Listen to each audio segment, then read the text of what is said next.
Ano po yung batayan? Bakit ang isang transaction ay suspicious? Kung sa tingin po namin ay doubtful po yung transaction.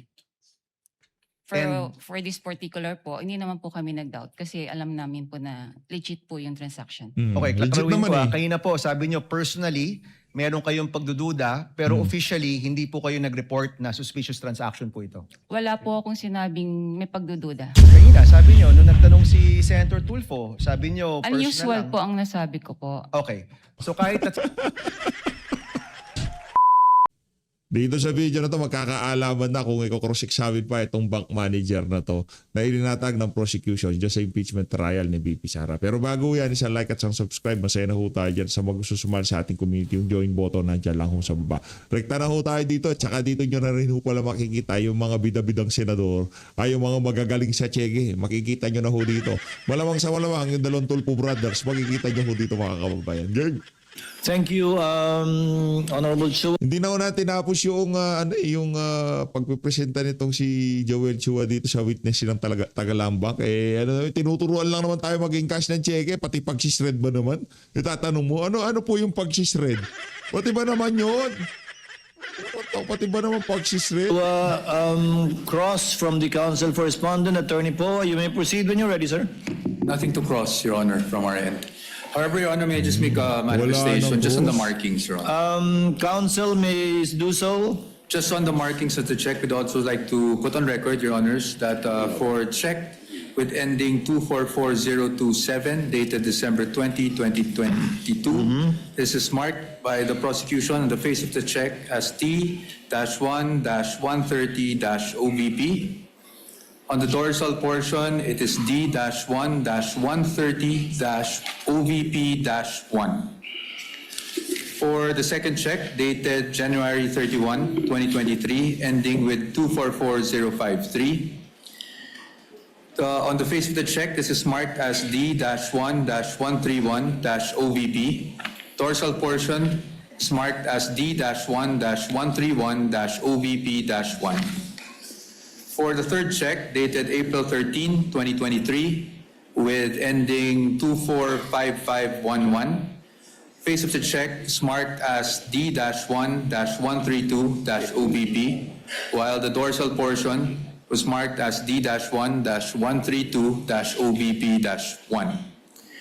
The fourth and last check, ending 245664, dated July 13, 2023, the face of the check was marked as D-1-133-OBP, while the dorsal portion was marked as T-1-133-OBP-1.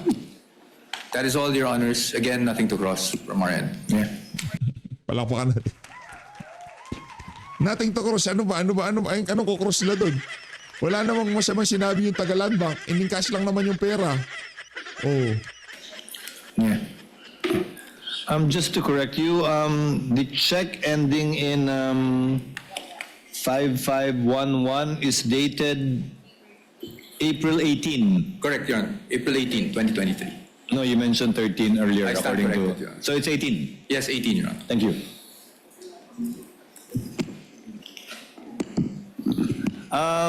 Given that there is no cross and therefore no redirect, we now proceed to allow the senator judges for their interventions in the order.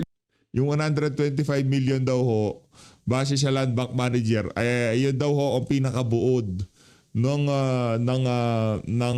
presentation ni Chua. Yung cash withdrawal unusual. Kumusta naman yung pagka-cash out ng mga taga-dito doon? 125 million unusual, pero yung trilyong ninakaw sa mga flood control, usual. Kahit kailan talaga, itong mga to, linoloko nila sa bayan ng Pilipino, mabira. That they signify their intent to ask questions and make interventions. The Honorable Erwin Tulfo, thereafter the Honorable Rafi Tulfo, thereafter the Honorable Senator Judge Aquino. The Honorable Tulfo is recognized for his interjections and interventions.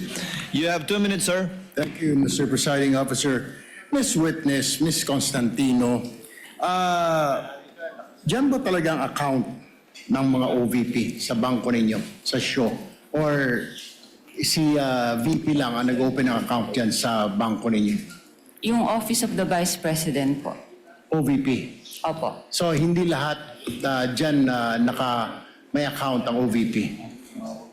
Wala na po akong alam. Okay. Kaya nga po, tanong ko natin, si dating VP Robredo po ba nagbukas din ng account dyan? Actually po, na-transfer lang po sa amin ang MDS account po ng Office of the Vice President noong pong September 2022 nung lumipat po sila ng kanilang office address sa Pioneer, Mandaluyong. Okay. Normal po ba na ganito kalaki ang wini-withdraw ng isang government agency? Is this normal? Nakakita ka na ba nito ng other government agencies na ganito kalaki ang withdrawal? Wala po, unusual po ito. Unusual. Script lang tayo, madam ha? Script lang tayo. Unusual daw ho yung 125 million. Pero yung bilyong ninanakaw sa flood control, usual yun. Normal yun, normal. Sa flood control, yung daang-daang milyong ilinalabas sa land bank, normal yun. Yung bilyong ilinalabas sa land, normal yun. Pero yung 125 million ni VP Sara, unusual yan. Yung withdrawal. So therefore, kung unusual, Madam Witness, hindi mo kayo nagtanong man lang, para saan po ba kayo ito? Kasi alam ko sa bangko po, nagtatanong. Ako po, nagbabangko ko sa privado. Natatanong po yung staff ko, para saan ba gagamitin ni Sir ito, ni Sir? Hindi na ba ninyo tinatanong? Kasi po may advice naman po siya. So, kumbaga dumaan naman po ito sa proseso nila. Kaya, I don't think po na Pero magtanong pa kami. what is the SOP? Ano pong standard operating procedure pag may mga malalaking withdrawal? Or exempted pag mga government agency, lalo po't mga matataas na ahensya ng pamahalaan? Wala na pong exemption. Kaya lang po itong sa particular na transaction po ng OVP, bali meron naman po kasi silang fino-forward na advice po sa branch. Comedy. Okay. O ibig sabihin hindi siya unusual kasi meron naman palang pino-forward na mga dokumento, mga kung ano man yung mga dapat na pambihira naman to si Madam. Ang tagal mo sa land bank, nagmukha ka si Raulo dyan. Antakin mo, yung 500 million, 1 billion, sa DPWH, yung pag-withdraw ng 300 million sa isang transaction, normal yun. Maliit yun. Nakita niyo yung nakabalandrang pera sa opisina ng Bulacan First District Engineering Office? Nakita niyo ho yun. Billion ho yun. Saan nanggaling yung pera? Land bank ho nanggaling yun. Pera ng taong bayan yun kasi nagbabangko ang gobyerno sa land bank. Pag ilalabas yun, daan-daang milyon yun. Hindi 125 milyon. Normal yun. Pero dito sa particular na branch na to, dahil account ng OVP at nakasalang si VP Sara, yung 125 million na ilinabas ng OVP, unusual yun. Palakpakan ho tayo. Yan ang gusto ko. Lumalaban. Alam niyo po ba na ito ay for intelligence fund, yung wini-withdraw? Hindi po. Hindi niyo po alam na Intel fund ito. Opo. Pero nagduda po kayo sa ganitong kalaking halaga. Is that correct? Sa personal opinion namin sa bangko, parang syempre po, saan kaya gagamitin po yung cash na to? So, pero hindi naman po namin tinanong na. Kasi may advice naman po siya. Okay, panghuli na lamang po, Madam Witness. May other agencies pa ba na may account sa inyo? Marami naman pong mga government agencies po sa Sa land branch bank ninyo? Okay. Pero walang mga ganito kalalaking withdrawal? So far po kasi na-convert na po lahat kasi sila sa mga online system like yung sa ATM payroll. So hindi na po ganyang kalalaki mga... So far, pero dati meron.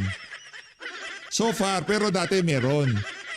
Pero nung sila, usual yun, normal yun. Pero dahil kay VP Sara na, unusual na. withdrawals po nila. Thank you, Madam Witness. Thank you, Presiding Officer. Thank you, Senator Judge Erwin Tulfo. Senator Judge Rafi Tulfo is recognized. You may proceed, sir, when you're ready for interjections and interventions. You have 2 minutes, sir. Sino to? Next. Madam Witness, magandang umaga po. Magandang umaga rin po. Hindi masyado klaro sa amin yung sinabi mong mga bag ang pinaglagyan nitong 125 million. Anong klaseng bag muli?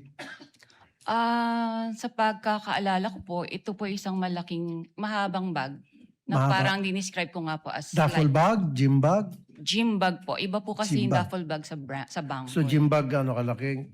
Isang Mahaba lipa? Okay. Ayon sa BSP, ang 1 million approximately 1 kilo. So that's 125 million. So si Gina lamang ang nagbitbit ng 125 kilos palabas ng bangko? Ang alam ko pong assistance po na naalala ko po ay nag-provide po kami ng trolley. Ng trolley. At Apo. mag-isa lang si Gina. May kasama po sila eh. Hindi ko lang po ma-recall. So ilang duffel bag po ulit? Mga 3 to 4 bags po. I mean, so 3 to 4 Bags. yung sa 125 Gym bags. million. Gym bags. Dapat sigurado. 3, 4, 5, 6, 7, 8, 9, 10. Kasi kung 125 million at 3 gym bag, yung gym bag, ano nang kalaki yun? Mukhang hindi Mahaba mahaba. So anong issue? Oo, na-withdraw na nga. O ilinagay sa duffel bag. Kung saan man ilinagay. Anong problema? Patunayan nyo, ninakaw, binulsa yan ni VP Sara.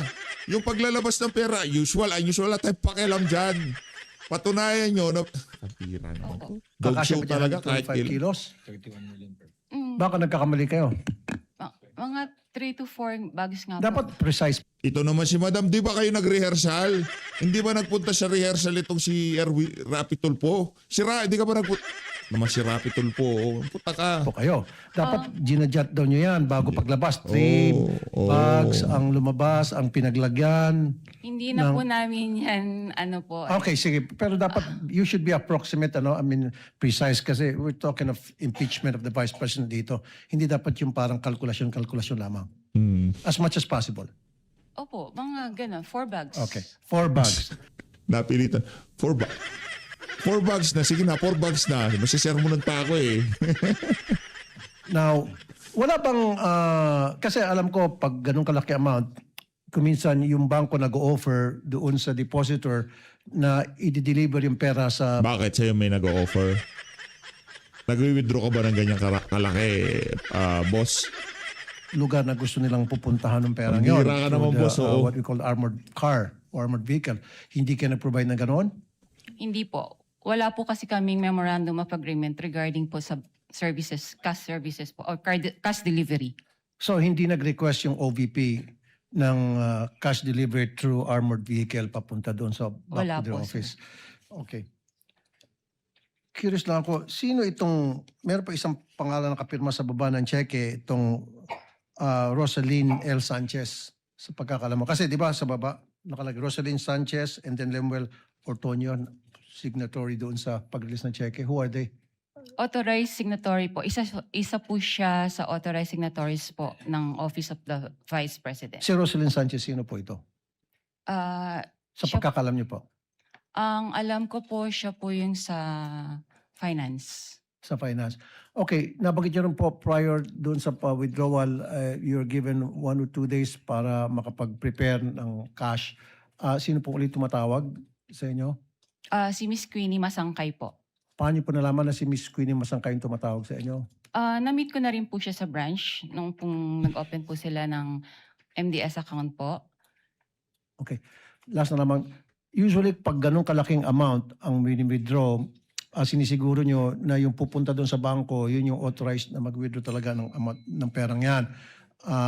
Kadalasan tinatawagan pa yung principal. Wala kayong ganung klaseng protocol in place? Wala na po kasi may advice na po siya. 5 seconds.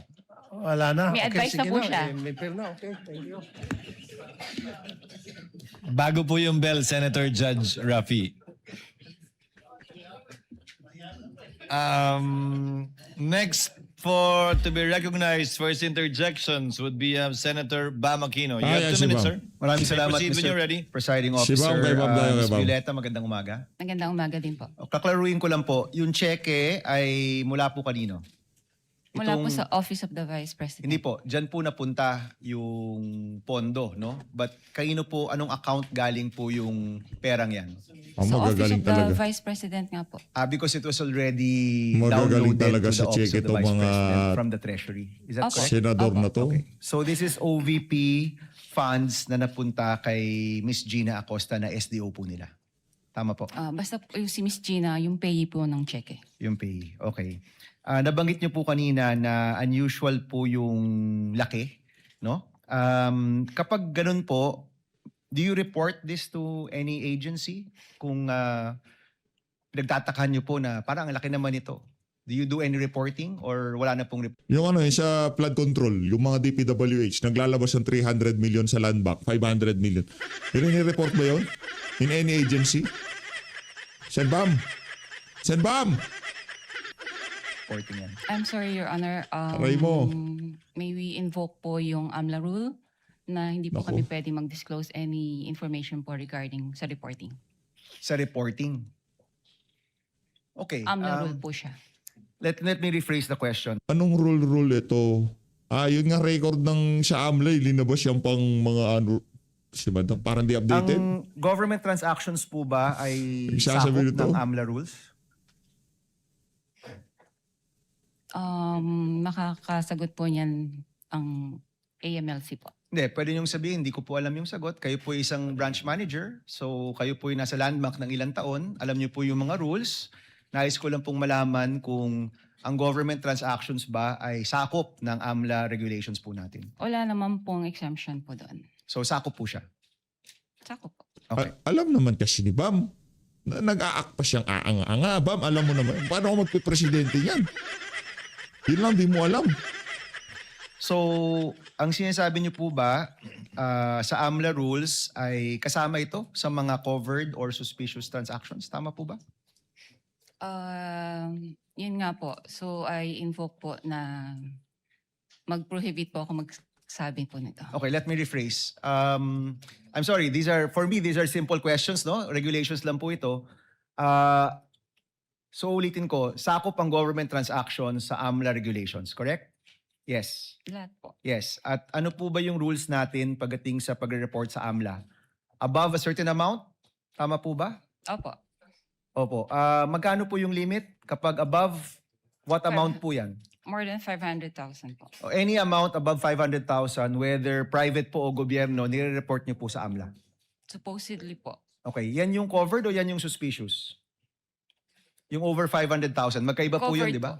Okay, yung suspicious po, ano po yung regulasyon kapag nagsasubmit po kayo ng suspicious transaction?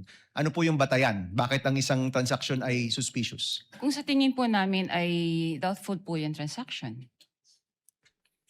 For this particular po, hindi naman po kami nag-doubt kasi alam namin po na legit po yung transaction. Okay, Legit klaruhin naman ko. eh. Kanina po, sabi nyo personally, meron kayong pagdududa, pero officially, hindi po kayo nag-report na suspicious transaction po ito. Wala po akong sinabing may pagdududa. Taray ko. Yan ang problema.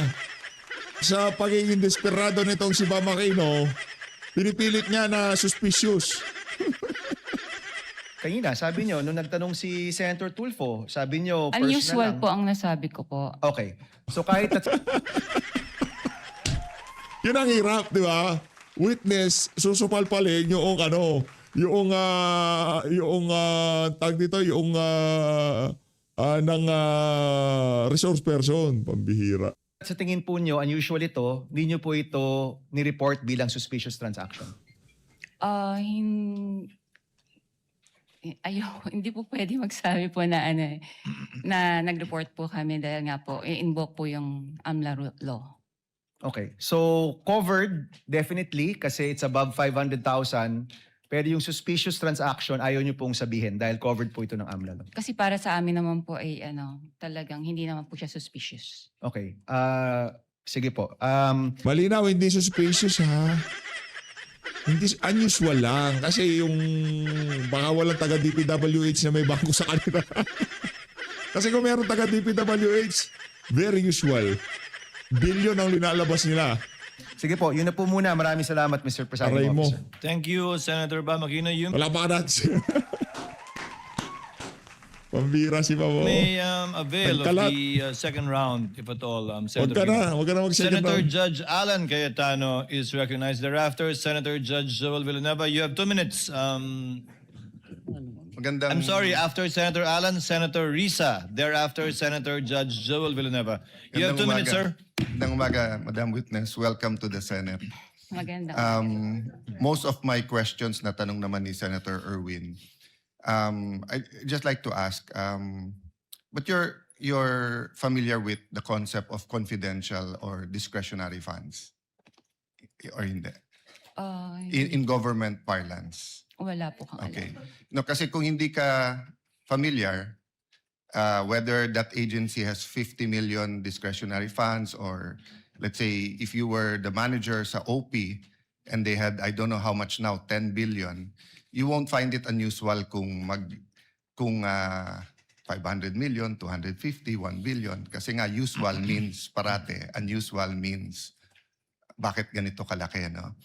Because when I was in the DFA, there was a big storm and I've never dealt with Land Bank directly except for my personal account as sa sweldo ko as DFA secretary. But the president asked us, what can each agency do? So my staff then, si Yusek Puntusan muna natin yung prosecution. Ang galing ni Bamakino. Ariola said, Sir, maraming ma-stuck sa mga ports, airport at seaport.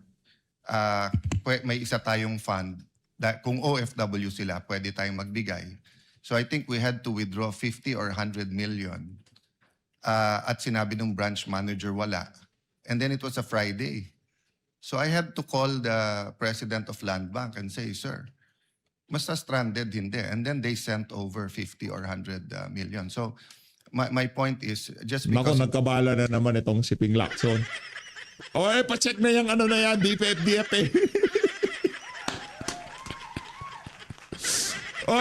Kanino nag-transfer ng 50 million niya si Cayetano? Si Lino. Diba gan si Ping Lacson? Narinig nyo, 50 million? Land Bank, si Lino. It's unusual. It doesn't mean it's illegal or whatever. Tama po ba? Wala naman pong illegal doon sa encashment po. Because nga, may difference when it's a private account. So it's a private account and they don't usually, let's say, someone has a private account, commercial or private, meaning business or personal niya, they always withdraw 50,000, 100,000. This is theoretical, so hindi to covered ng bank secrecy law. Suddenly, we withdraw ng 3 million, minsan nagtatanong, di ba? Dahil know your customer, di ba? Ganon din sa deposit. I'll just finish this line. Ganon din sa deposit, di ba? So, kung sweldo ko 30,000, every time nagde-deposit ako 30,000. Siya Erwin, tatapusin lang yung linya, tatapusin lang. Huwag masyado mainit ang ulo. Biglang magde-deposit ako 2 million, tatanungin ako, sir, saan galing to? Right? Correct. Pero pag government, as long as you're dealing with the people you identified with, so whether that's DPWH, whether that's DOTR, basta't everything's in order, magtataka ka lang pag sobrang laki ng amount, but then you'll release it. No? Kindly Thank you. wind up, Yeah, Senator that's Judge all. Alan. Thank you. I was just clarifying that point. Thank you, Senator Judge Alan. Senator Judge Risa Ontiveros is recognized. Ito si You may Risa. proceed, ma'am. When you're ready, you have 2 minutes.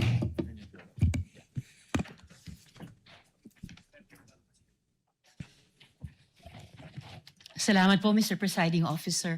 Madam Witness, Ba't wala na ngayon yung salamat tayo. Hindi na sinasabi ni Risa. Namimiss ko na yun, ha? yung 32 years nyo po na sinabi sa banking industry, yun po ba lahat ay sa Land Bank lamang? Opo. Okay. Okay. And then, sabi nyo po, unusual. Unusual yung withdrawals na ito. Sa 32 years nyo po sa banking industry, sa Land Bank, nakakita na po ba kayo ng ganyang kalaking amount na withdrawal ever before? First time po. First time. First time. Okay.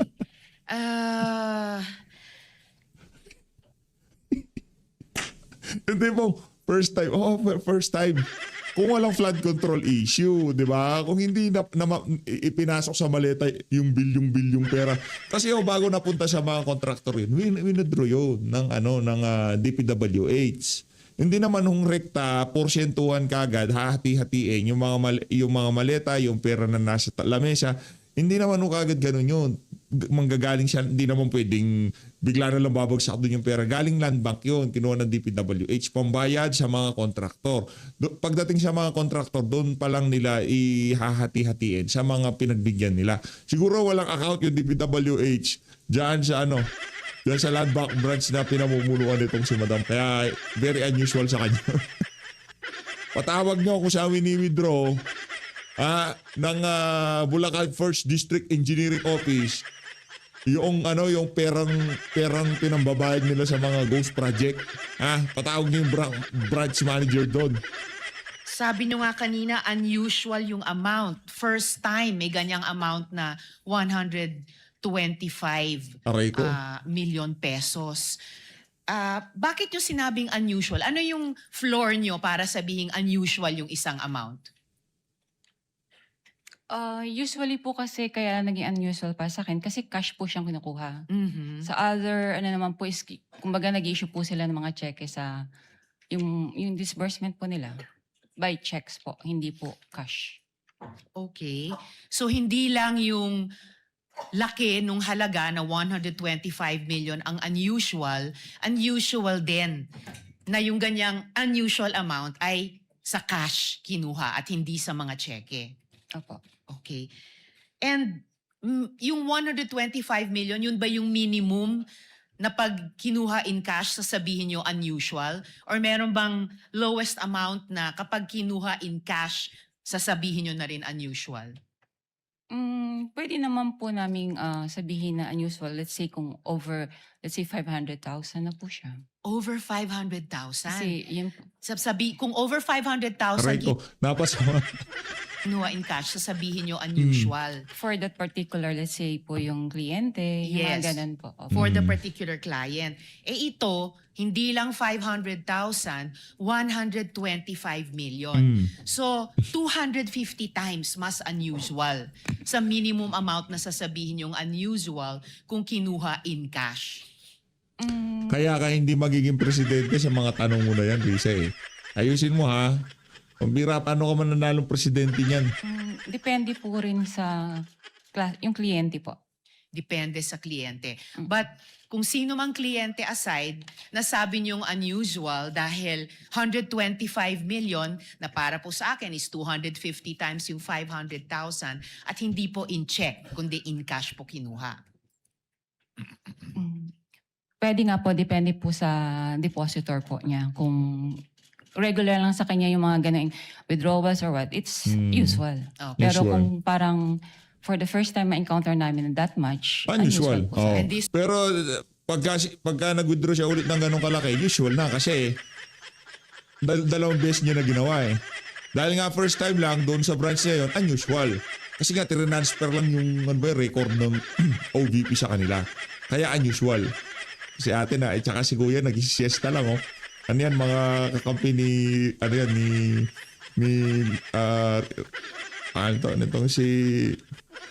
si Lutang, si Lugaw, si Lenny, kampi ni Lenny. This was your first time. Opo. And in your 32 years, higit 3 dekada, kung masasabi nating pambihirang amount ito in cash, Opo. masasabi nating once in a lifetime yung ganitong amount in cash. Pwede po. Pwede. Alright. Salamat, Mr. Presiding Officer. Thank you. Tutuloy ko po sa second round. Thank you, Senator Judge Risa. Tatanong, ninakaw ba ni BP Sara? Intelligence, ilabas nyo si Mary Grace Piatos. Senator Judge Pinambayad Villanueva, thereafter pinambayad our Oo. distinguished Senate President. You may proceed, sir, when you're ready. You have 2 minutes. Pinambayad. Thank you, Sir Presiding Officer, Senate President. Madam Witness, binanggit niyo po yung unusual, no? And gusto kong susugan yung katanungan. Yung usual, below 500,000 pag individual. Pero kung ito'y government agency, paano niyo masasabi na ito'y unusual? Any depositor naman po, kung hindi naman po ganong frequent silang nag-withdraw ng ganong kalaking cash. Kaya po, naano ko siyang unusual. Kung ganito po na 4 na beses na nag-withdraw na 125 million, would you say usual na siya? Unusual nga po. No, Kasi- kung apat na sunod-sunod na yung binanggit po ninyo, 125 million, sunod-sunod, nagiging usual na po ba siya o unusual pa rin? Pwede naman po. Na What is usual. it? Kung sunod-sunod naman po, magiging ano na po siya. Talagang Usual usual, na. transaction na po yun. Oh, oh, ito na, nagtanong si Senator A, unusual. Nagtanong na Senator, usual na. O kung ganun nga po, na apat na sunod-sunod, usual transaction na siya. Opo. Aray ko. Oh, usual Madam na. Witness, as I understand, no, yung process, the BM would Ano ba provide yan? the funding, Labo. notice of cash allocation, and then the agency authorized. Wala na bang mas mahusay na witness dito? Wala na ba?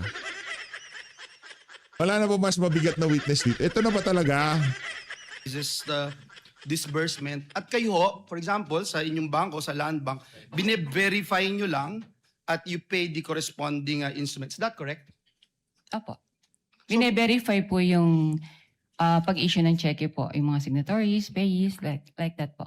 So bago po inilabas ang salapi o yung pera, ano-ano pong dokumento yung aktual na natatanggap po ninyo at inyong masusing sinusuri?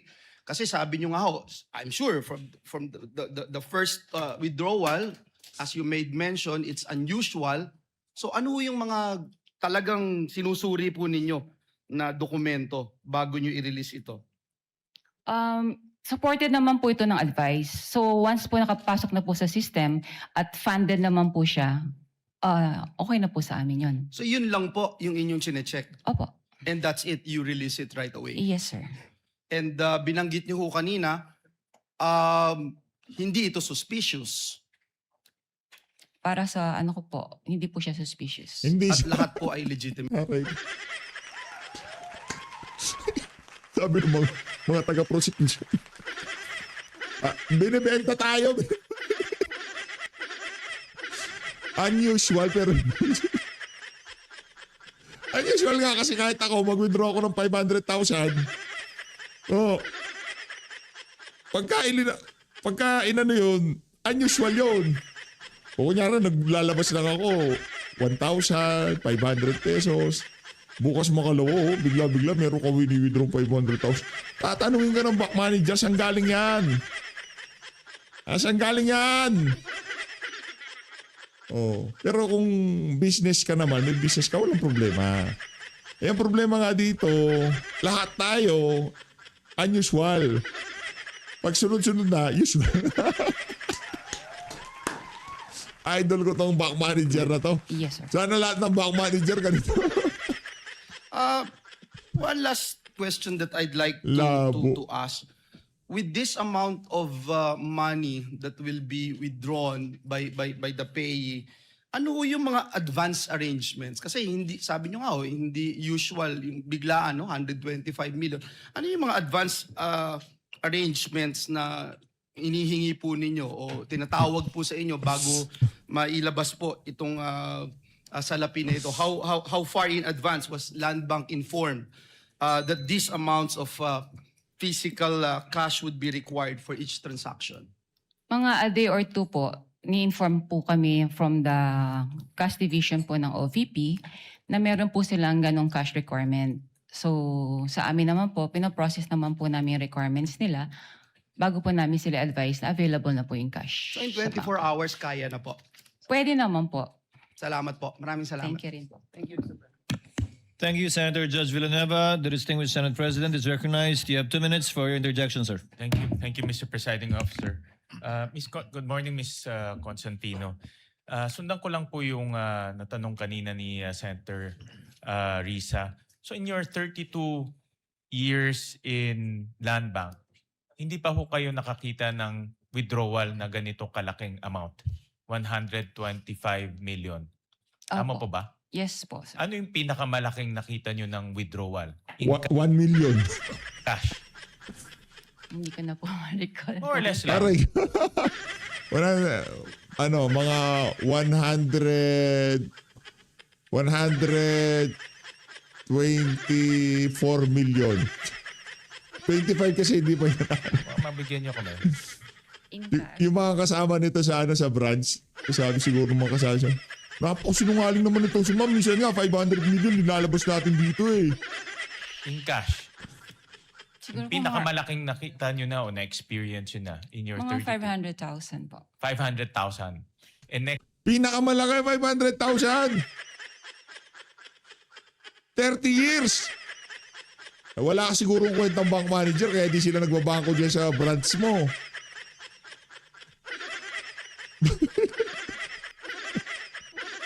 Aray mo. ito na, 125 million. Yes, sir. Ang Shaw Boulevard, maraming negosyo dyan. No? So I assume maraming mga private companies dyan. May nakita na ba kayong cash withdrawal from a private company na ganito kalaki in the hundreds of millions?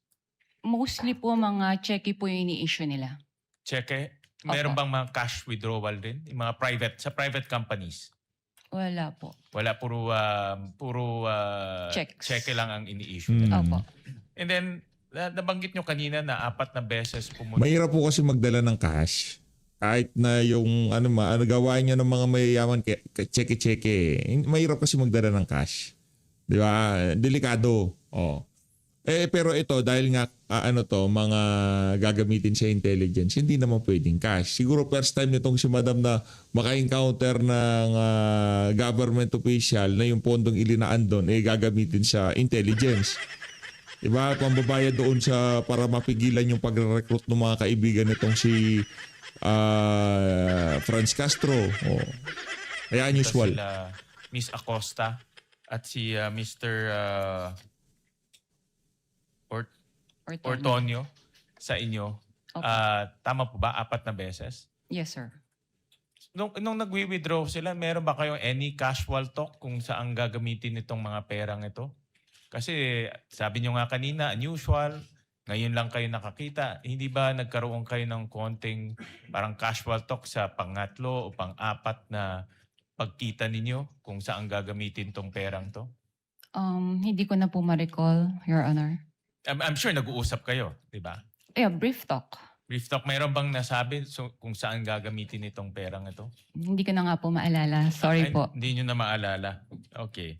And then, kanina nasa tanong rin ni Senator Bam, typically rini-report to sa AMLAC no?